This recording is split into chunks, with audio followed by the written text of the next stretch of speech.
Our movie begins with Anna, a dedicated nurse finishing her shift at the hospital. She arranges a day off with her colleague, excited to spend some quality time with her husband. Little does she know, her peaceful life is about to be shattered. Anna returns home, enjoys a quiet evening, and chats with her husband about her day before they both go to bed.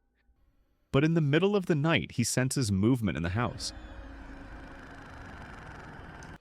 As he gets up to investigate, he sees a young girl standing eerily in the doorway, staring blankly at him. He approaches her cautiously, but before he can react, she lunges at him, her face twisted in a monstrous expression. She has turned into a zombie and bites him viciously. Anna panics, pulling the child off her husband and throwing her out of the room. Blood pours from his wound as he collapses. She desperately tries to call for an ambulance, but the phone lines are dead. Suddenly, his breathing stops. But before she can grieve, his eyes snap open, lifeless, predatory. He has turned. Now a zombie, her husband attacks her. Anna rushes into the bathroom, barricading herself as he violently breaks down the door. With no other choice, she escapes through the window, jumping into her car and speeding off. But outside, chaos has already taken over.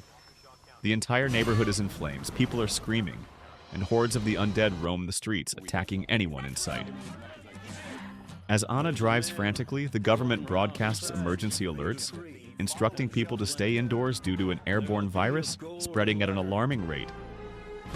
The world is collapsing, and no one knows how to stop it. Amid the panic, a desperate man tries to hijack Anna's car. She resists, but in the struggle, she crashes. When she regains consciousness, she meets a police officer named Kenneth. He points a gun at her, demanding to know if she's infected. After confirming she isn't, they decide to stick together and move to safety. On their way, they encounter 3 other survivors, Andre, Michael, and Luda. Paranoia is high, and they initially hold each other at gunpoint, fearing infection. Eventually, they agree to work together and head toward a shopping mall, hoping to find refuge inside. Reaching the mall, they attempt to enter, but zombies lurking nearby spot them and charge.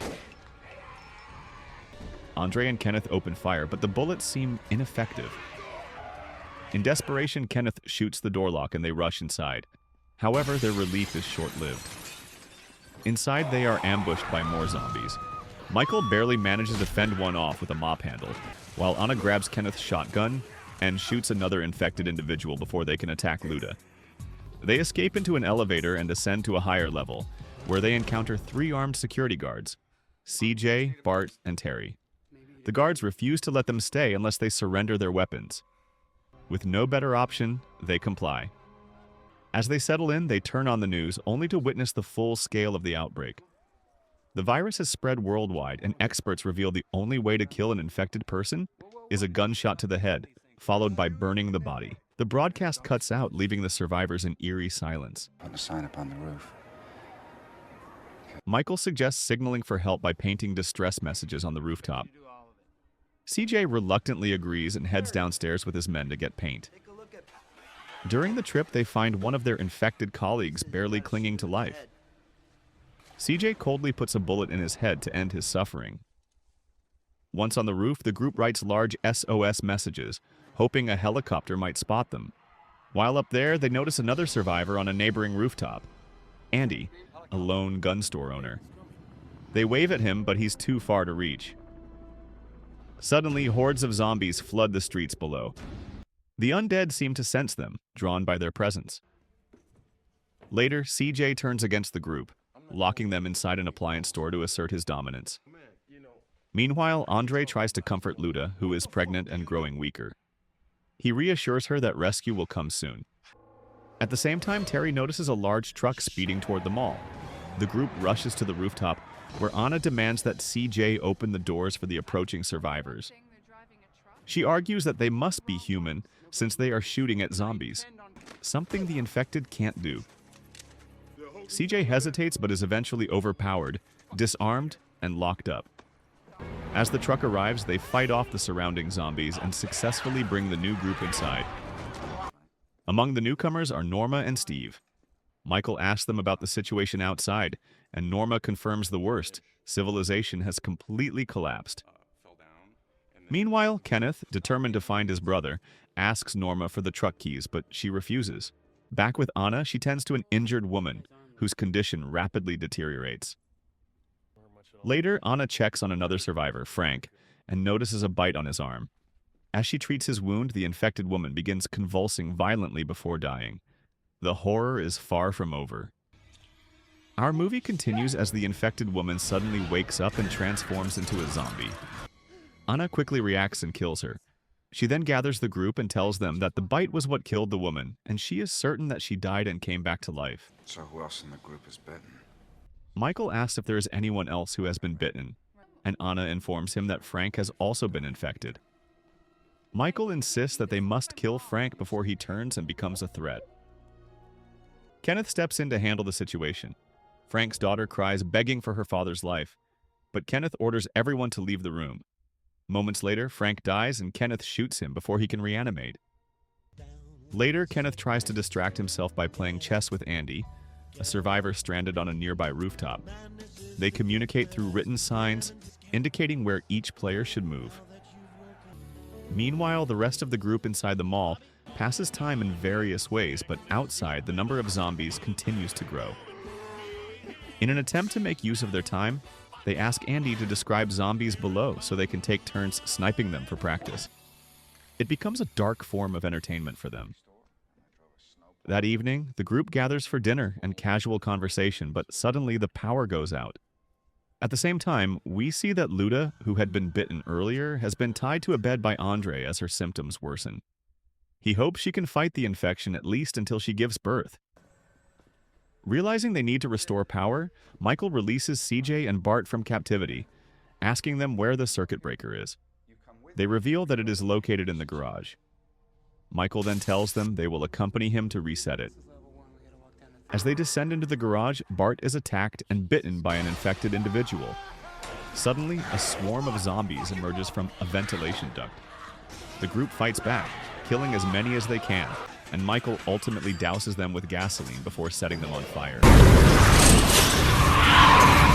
Back in the storage room, Luda succumbs to her infection and dies. Andre, heartbroken, remains by her side until she suddenly reanimates and tries to bite him. He restrains her by tying her mouth shut with a belt. Meanwhile, Norma goes to check on them and finds Andre with his newborn baby. However, she quickly realizes that the baby is also infected. When she tries to intervene, Andre turns on her, leading Norma to shoot Luda. Enraged, Andre retaliates and shoots Norma, and the two engage in a deadly firefight, killing each other. Hearing the gunshots, the rest of the group rushes to the scene and finds all three dead.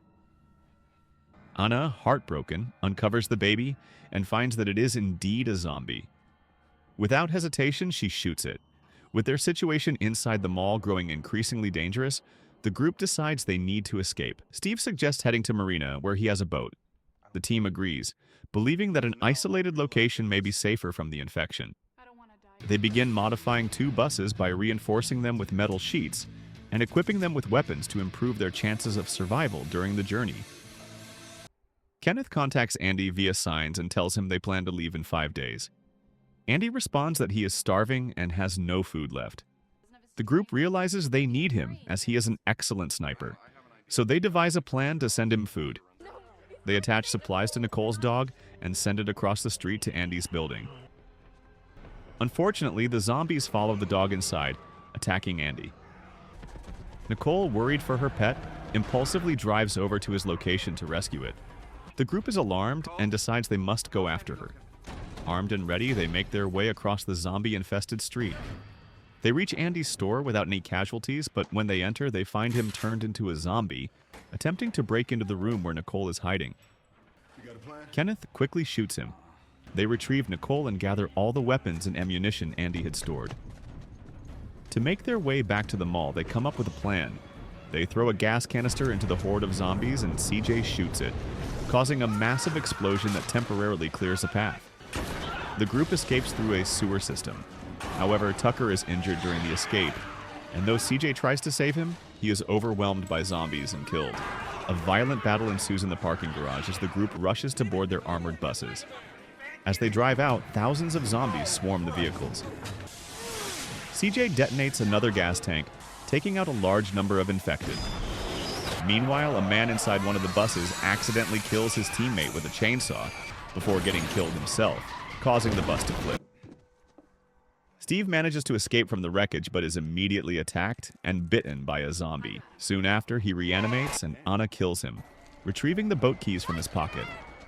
The remaining survivors pile into the last operational vehicle and speed toward the marina. Upon arrival, they quickly board the boat. However, CJ stays behind to hold off the pursuing zombies.